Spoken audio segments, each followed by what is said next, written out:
I grew up in Warri, grew up in Nigeria, lived in the UK, lived and worked in the Netherlands. I credit living in the Netherlands and having like a midlife crisis as the reason that I'm who I am and how I am today. It's your girl Maxie, aka Amaka, Amax, or Amaka like my mother calls me. I enjoy gisting. I enjoy having deep and meaningful conversations with the people that I meet. And I thought it was important to actually sit down and document these conversations that I'm having. We'll have conversations with Amax, and you get to just dig into the minds of business owners and entrepreneurs. So sit back, relax, and enjoy as I take you through these scintillating conversations. Hello. Hello. Good day. Good day. Good day. Good evening. Yes, good day. good evening. I mean, it's been a good day, even though it's a little flurry-ish outside. Just a little bit of snow. But we have some pepper soup here to warm us up. Perfect. All right. It smells so good. I know. All right. So I know who you are, but would you like to introduce yourself to people over here? Hey. My name is Ozoz Sokoh. I am Nigerian, and I love food. I love eating, cooking, writing, researching, photographing, talking about food. Everything to do with food is my jam. I love that. I love that. And do you have any restrictions on the type of food that you engage with and in, or? Nigerian food is number one, obviously, for very, very obvious reasons. It's delicious. It has history that I find intriguing, especially discovering it later in life. But I don't have anything I particularly dislike. But I am picky, and I didn't realize that for a long time. And I think we all are. We all have our preferences. Yes, we do. We do. I mean, growing up, I found that my mom would say, like, my brothers are picky and they don't like certain things. And in my mind, I thought that I liked everything. But then the older I got, I realized that there are certain things that there's not a lot of things that I don't like, but there's certain things that I don't like. So the definition of picky is relative. I think we all have our preferences. Like, when I want to eat meat, I like a certain texture of meat. I'm like biscuit bone. That's me. So like meat that has texture. So I'm not really like I don't mind pulled pork, pulled beef. Really? But like, give me fried meat with some chew over that. I'll take that. You need that extra work. You need your your Yep. jaws working. I love that. Well, I mean, I love food as well. And I typically gravitate towards food or people that love food. And when I was thinking about doing this, I mean, you were on my mind, like 300%. In my mind, I'm like, if I'm talking to people about food, Ozoz has to be somewhere in the mix. And I met you by chance. And when I met you, you were so humble. So humble, it blew my mind. So how we like? You communicated with me like you had known me forever, and that and I'm just like starstruck. It was actually a year ago, December 7th last year. So about a year ago. I don't think I could be anything else or anyone else. I love that. You're very authentic, and the way you present online and publicly, I find is exactly the way you present. I learned. I learned that. I learned. Really? I definitely learned. I grew up in Warri, grew up in Nigeria, lived in the UK, lived and worked in the Netherlands, and I credit living in the Netherlands and having like a midlife crisis as the reason that I'm who I am and how I am today. Really? Yes. Because I realized I was a very different person at work. I was an expat working in a multicultural. I was working at the headquarters of the company I worked at. So lots of different cultures, lots of different people, and I was a different person at work from the person I was at home, from the person I was with my friends. I found it exhausting. It is. And I just remembered once it was a women's conference. And one of the speakers said, one of the best things that she has learned is to take the best of her at home to work and the best of her at work to home. So like systems of organization, she used at work, ways of planning and all of that, bring those resources, to apply to home care, home living, but also the empathy, the kindness, all of those things take to work. And it really, really struck me. And I just said to myself, look, the energy it takes for me to be all of these multiple people is not energy that I have. So I'm done. And then I just, so I'm like, you can't accept to be like, this is me and this is who I want to be. Yeah. I can't deal with the burden of multiple faces. shifting Yes. spaces and all of that. Yes. Yeah. So I think maybe I'm at that phase in my life now too, where I'm realizing that I need to show up as who I am in every space, because I feel like you do yourself a disservice and it ends up becoming stressful. Yeah. Having to play multiple parts. That's really what it is. It's like you're not just one character in a movie anymore. You're playing 3 parts, and that is physically and mentally taxing. Exhausting. Yes. I agree. We can dive right into this. Can we? Yes, I'm eager to try the pepper. Yes, it looks please, so yes, good. Please. I want to know how you... I hope it's not too anything. So good. Aromatic. All of the notes. Slightly bitter. Sweet. It's the... It's the fish. Oh, it's really good. Thank you. Now, this is my first time. And Mama, please don't kill me. It's so good. The palm oil with the plantain and the pepper and the salt. I needed to do this your way because I'm an adventurous person like that. So typically would be, I like plantain with yam. And I do. So, like yam is my jam. Ooh, so are you a yam and ogo type of? I'm more like a boiled yam and pepper soup. Fried yam. Roasted yam. I haven't really done owo. I haven't been home in a while to really enjoy owo like my mom would make and all of that. And there's palm oil in owo, obviously. Because it's very palm. And I've never made owo before. I should probably do that when I get home. It's the same base as abacha. That makes sense. That makes absolute sense. Because it tastes. So that emulsified palm oil. But this is really good. Oh, class. The fish, tender. So it's not tough. I thought you wanted something. Anyway, fish is always amazing. My mom, her favorite part of fish is fish head. That's me. The head of... That's what I had for breakfast. I do, girl. For sure. That's what I had for breakfast. My second daughter loves fish, but not the head. So that's the dynamic my mom and I share. The head. Sit down, I can take it apart. There's nothing left. Except my favorite. Parts that you can't break apart. But yeah, I mean, someone might say that this is not pepper soup though. It's very much pepper soup. What makes pepper soup pepper soup? I mean, have you found any books or done any research on the history of this soup? I've eaten a lot of pepper soup, and it does vary. It does vary. So I think for me the best pepper soup I've had is pepper soup from the South. And yours is giving all of everything. The fisherman's. Yeah, it has. So it's the blend of spices. Woody, earthy, spicy, bitter, sweet. That whole balance, spicy. I've had pepper soup that was made with like onions and pepper without the spices. That was also good.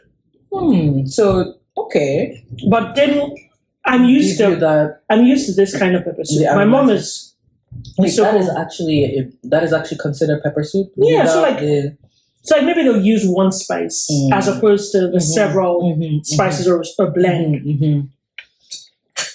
I'm going to be honest and say I don't even know the names of all the spices. And I don't even know if most people do. A lot of people, some people do, but most people eat at home. Not a lot of people really do the cooking. or there's only designated individuals who are cooking that the majority or the average Nigerian is really eating. So half the time, do you even know what you're eating? It just comes presented to you, and maybe you go and you buy the ingredients, but you don't quite know how to combine it. I mean, I did a little bit of cooking growing up because I was the oldest, so I would help out and maybe warm. So you're the warming up. Yes, I'm the Ada. You're the only girl. No, I have two younger sisters and an older half sister. But lived as the only girl for 10 years. And so my sisters are 10 years younger than me, and then the baby is there's a 13-year gap.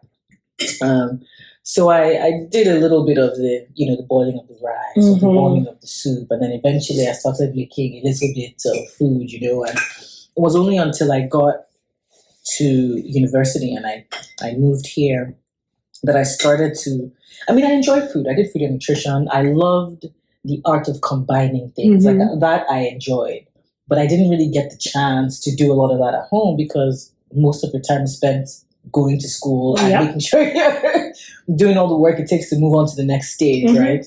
So the exploration of food for me only began by proxy, just as a survival technique, like how do I make jollof rice?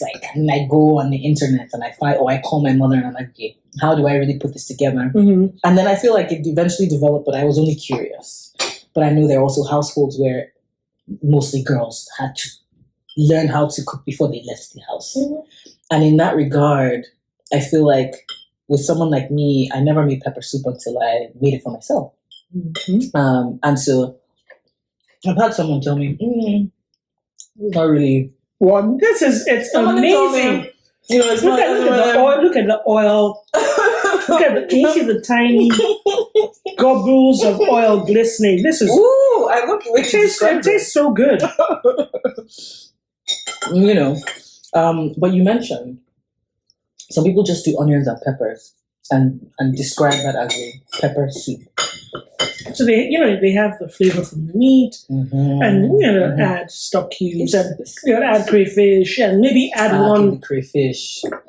So you still get some of that Nigerian flavor essence. Yes. You did mention, and this was around the first time that we spoke, that you weren't really a big eater. Like you said, you were picky. I was very picky.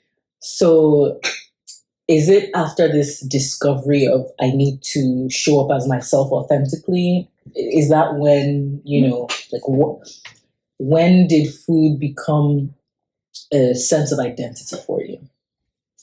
My food journey has definitely changed. So I've had very distinct, clear phases of the meaning of food changing for me. So I didn't really eat till I was 9. Hated food till I was 9. My parents suffered. Oh no. Because I was in and out of hospital. Oh no.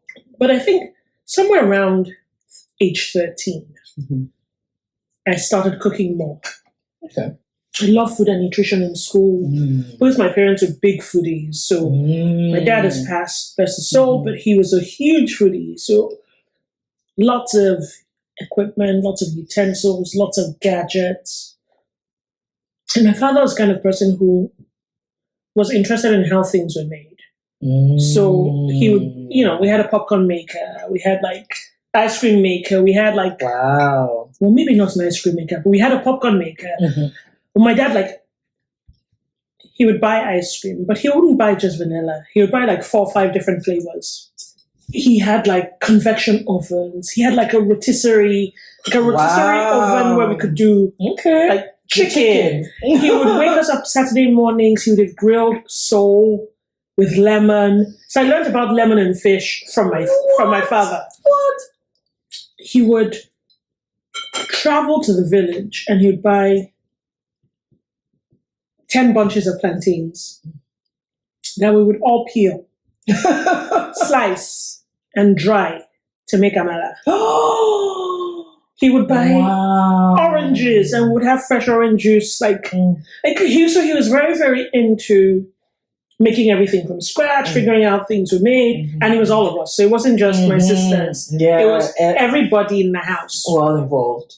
Everybody in the house pounded yam. Everybody in the house wrapped moi moi. All of that. I love that. You know, and then Christmas, he would grill. Oh my God. I don't think I've ever tasted a grilled chicken as good as my dad's. And he'd marinate it overnight in only onions and pepper. Wow. My dad didn't use stock cubes. He didn't use curry or thyme. Wow. So just salt and pepper. That was when I learned that learning how to cook flavor, how to develop flavor is a skill. Because you could never find not even a speck of curry powder, dried thyme. It was salt, pepper, onions. Onions were his thing. So onions are a very underrated ingredient, I think. And I think it's a major base for a lot of our dishes. We start off by frying onions, like sauteing onions, like pulling out the flavors, whether it's the red onion or the white onion, and they both have slightly different flavors. Yeah. Interesting. And where did he learn? Like, did he cook all his life as well? He was a bachelor in the UK in the 50s, so I guess, he learned to cook for himself. So I think of 13 as that journey into food, and then 16, 17, I was leaving secondary school, high school, and we had food and nutrition, and I was enjoying that phase of being creative. And then went to university, lived on my own, so I was the friend that everyone came to. I could rustle up things. And the first time I went to university in Ife, OAU. And it was very much an adventure. Everything was new to me. So I'd go to the market. I was just really enjoying university life, but also cooking and caring for myself, So that was pretty much food as something to enjoy, food as functional. One of the biggest changes or inflections for me was understanding food as history, food as heritage, food as identity. And that happened in 2009. So this period of living in the Netherlands where, like I said, I had this quarter life or midlife crisis. Who am I? What am I doing here? I hate my job. And I'm stuck.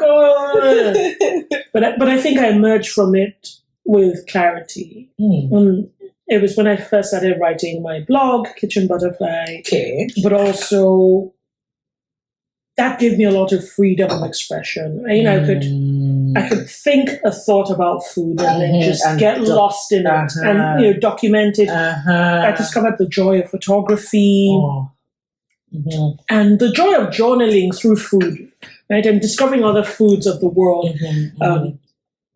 But I think one of the biggest things was meeting a Brazilian who was talking about a bean fritter. And I've told this story so many times, but he never stops to, I'm still amazed at it. He was talking about this bean fritter. And the more he spoke, I was like, I know what he's talking about. He hadn't said the name. And I blurted out, I was like, that's akara. And he was like, oh yes, the enslaved call it akara share. And I was like, wait, what? Wait, hold on. Nigerian food exists beyond Nigerian borders? Yeah. Slave trade, yes. But that wasn't, I had grown up watching Roots. Do you know Roots? Okay, yes. Kunta Kinte. Yes. But the transatlantic slave trade was not something I thought of as more than something that happened. Like the reality of it didn't hit me. I don't think it even really hit me. I thought it hit me in 2009. But I think that it really hit me when I moved to Canada, when I moved to North America. Really? I think the effect of the summer of 2020 opened my eyes to what it was to be Black in North America. Until today, I'm still shocked. Like every day I think of some things and I get shivers. Because that I was very far removed. You're not proximal to that history when you're in Nigeria. Or even when you're in Europe. You're not really, it's not as, there's racism, there's discrimination, you see it, but you don't really experience it when you're on holiday. Like people may move from you when you're on the bus, maybe but the reality of living in a country where the systemic oppression is So I think the turning point for me was 2009. I was like, wait, I mean, all of these foods went to Brazil. Not only did they go 300-400 years ago, they're preserved to this day. Today. Like, do you know what it takes to be, I don't know what it takes to be enslaved, but I can imagine what it is like to be away from home, homesick. I understood the comfort the food brought and holding on to food. That, like, holding on to it. Holding on to it at a time when you weren't allowed to read or write, but where you could preserve it over 400 years by oral. You know, so it's like, Oh, that was like, mind-blowing. That was mind-blowing. And I think things really changed for me at that time. I started, researching other cultures, researching other cuisines that had some connection to Africa, and then finding what I call the coast-to-coast connections. Of course. Because, I mean, I watched this documentary by CBC, Enslaved, and it essentially maps out the journey of slaves through the transatlantic and everywhere that ships would, would park. And one of the things that I found mind-blowing was that the female slaves actually wove seeds and all these ingredients in their hair. That's what they said. That's what they said. And sometimes I'm like, is that likely? And lots of people say it is, but I'm like, would they have known they were going to preserve? I don't know. Maybe after a certain, because it wasn't a one-time take everybody. It was a sequential thing over years. But what I also know is that after a lot of the ships, yes, please, thank you. Because they wanted the enslaved people to be healthy, they also provisioned the ships with all of the foods that were their cultural foods. Right? Which makes sense as well. So they like manifest from the ship that would show like yams, palm oil, and all of that. So there was also that form of the transportation. Yes. Of the dishes. To actually feed. Yes, to actually feed. So, interesting and incredible at the same time. Is there anything shocking that you've come to find in the connection of our foods to other cultures outside of, say, the Brazilian culture, which is very direct because the majority of the Black slaves actually did go to that area? Many of the countries of the Caribbean, the islands of the Caribbean, in many parts of South America, Central America, have an Afro connection. Many of them have a version of akara. Like, they're like at least half a dozen connections, probably 20 that have that direct, like recognizable by name, by similarity in preparation. But each place they use the ingredient that is native common. or local there. All the way to the American South, where they have a rice kind of akara. It's called kara. You know how, so in some languages in Nigeria, like Igbo, some letters vary in some dialects, like Oha is Ora in some other dialects. Some things that start with like L will be changed to like H. So an R and L are also, sometimes you see that interchange of, So akara is one. There are different, many countries have like different types of foods and wraps, like moi moi versions. In a wrap. Like the Jamaican version of moi moi, I think, is called blue drawers. That is slightly sweet and made with cornmeal. Right? So you see all of those signs. Yes. So similar technique, but really using what is Local, native and yes. to the region. Yeah. Yeah, no, it's incredible. And I feel like until we realize how connected we are, there will be a united celebration of just who we are, like we're all the same, really and truly. No, I love that. I love that about food. I mean, you were saying earlier that we have over 400 and something ethnic groups in Nigeria alone, and I can't say that I've had up to 10% of what the country has to offer in terms of dishes or cuisines. With a time now where people are putting jollof rice out as the poster boy for Nigerian cuisine or African cuisine, how do you feel about the importance of actually preserving everything else outside of the okra soup and the egusi soup and the basic dishes that the average Nigerian knows about? Because I tell you, I probably only know 2 or 3 dishes from the north, and maybe a couple dishes. I'm from the south, so I know that my mom's from Benin, my dad's from Delta. So thankfully I have a little bit of that, and I grew up in Lagos, so I also have a little bit of that as well. But Lagos as well is also very commercial. If you really think about it, it's like a stereotype, right? It's still this. It exists, right? But that's not the predominant narrative. Of course. So all of these, I think that when you're starting out on a new journey, in a way, I feel like that's what is kind of happening to Nigerian cuisine in terms of global consciousness. Exactly.